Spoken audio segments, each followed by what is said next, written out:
Those of a religious orientation in the Christian faith denomination often say that a certain He shall come like a thief in the night, who shall judge the quick and the dead at His appearing and His kingdom. And at a time will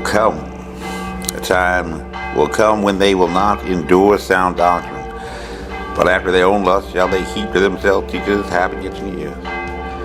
They shall turn away their ears from the truth and shall be turned unto fables, exhorting those who believe therefore to watch thou in all things, endure affliction, do the work of an evangelist, make full proof of thy ministry. But no one knows the day nor the hour, and as we know, that day may never come when you may be called upon to do a favor, or simply be found in favor, be it of returning aliens or an eternal Lord and Savior.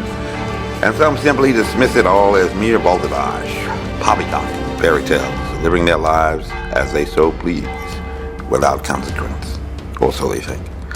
However, Richard Feynman, astrophysics professor at Harvard University in a past time, had once made the observation that a gambler makes his own luck, and not so much as a proof of God's existence, but more as a demonstration. The mathematician Pascal, in the Age of Reason, had presented what is often described as Pascal's wager, posing the argument that, given that all life is finite and will end someday, it would be a better bet, accruing to the benefit of all, including yourself, to believe in a providential power, losing nothing at all if you were in error, and paradise to gain if you were correct. And some people are men of science. Some people are men of math. Some people are men of math and science. Some people are simply math and science challenged. And some people are men of God. Well, some people don't care at all, living in an apathetic existence of bliss. But all appear to agree that a bounding moral imperative is essential to our mutual coexistence and a more perfect society and union. And in a once-in-a-lifetime pandemic that disrupted everything, and in which human choices have, even according to the scientists, not served mankind well. Perhaps this tragic moment in human history can yet provide enduring lessons on how to move forward. As we say in the military, a leadership development opportunity. So as once Reverend King had asked, where do we go from here? Those of a religious perspective and propensity suggest that someday there will be an apocryphal day of judgment, while those tending to be more science-minded inform us that this is a 4.5 billion-year-old third-generation solar system in a 13.2 billion-year-old Milky Way galaxy located somewhere in a 13.8 billion-year-old universe with an average-sized star at the center that will have reached its point of termination within less than a billion years from now. While life as we know it now to mankind will no longer exist within just 250 million years, when the continents again join into one mass. So try or pray as you might, you cannot save the world from its inevitable course of destruction. It is inevitable. Fait accompli. All good things come to an end, and for some sooner than others, all too often in science by natural selection, and inevitable consequences deny them though you may.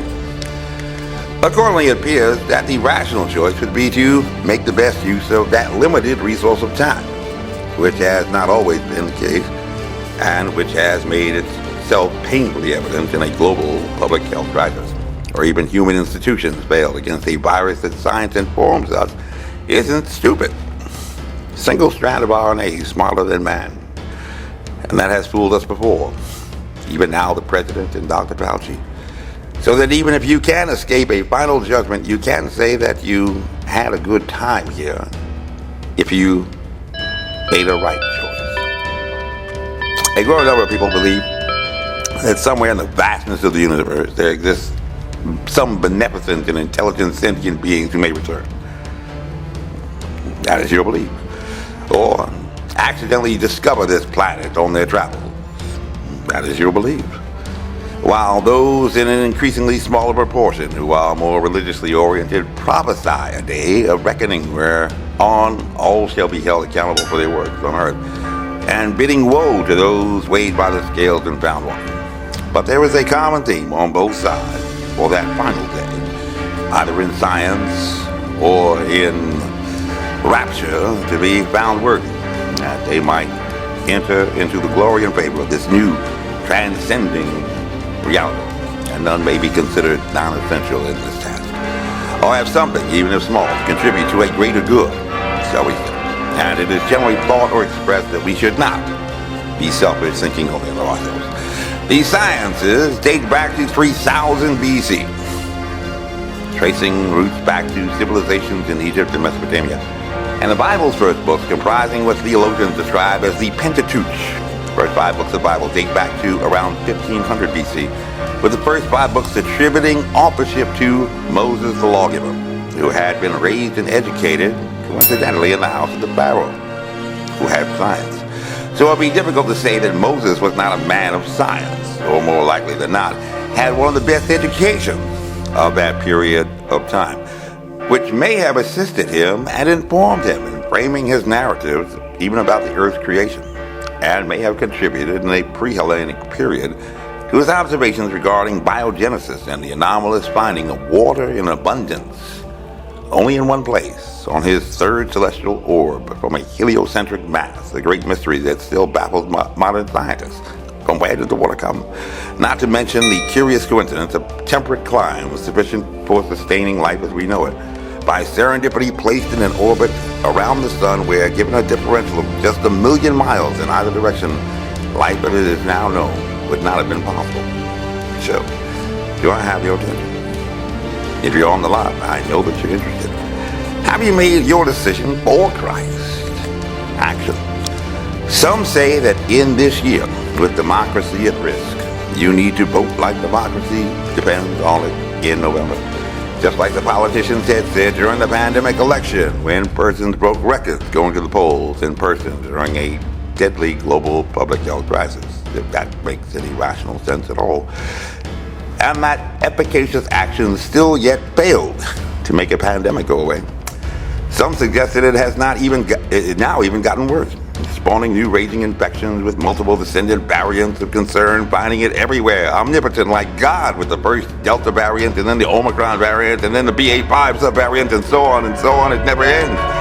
And if you continue to do the same thing over and over and over again, expecting a different result, very few scientists who believe that the foundation of science is the replication and reproducibility of results would describe you as following the science.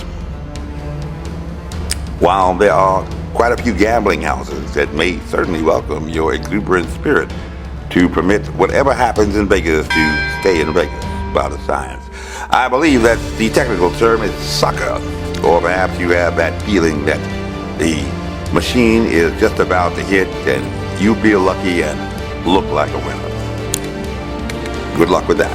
However, after enduring over 2 years of pandemic, after you reach that point in your life finally, often describe alcoholics and others in substance abuse or simply stuck in a cycle of bad relationships and bad decisions as a moment of clarity, like an epiphany, if you will, that you are doing the wrong thing over and over and over and over again. It is simply not working for you, and are welcome and receptive to a change of course. If not, continue to put your money into the slots, and if not, maybe it's time to ask the dealer for some major change.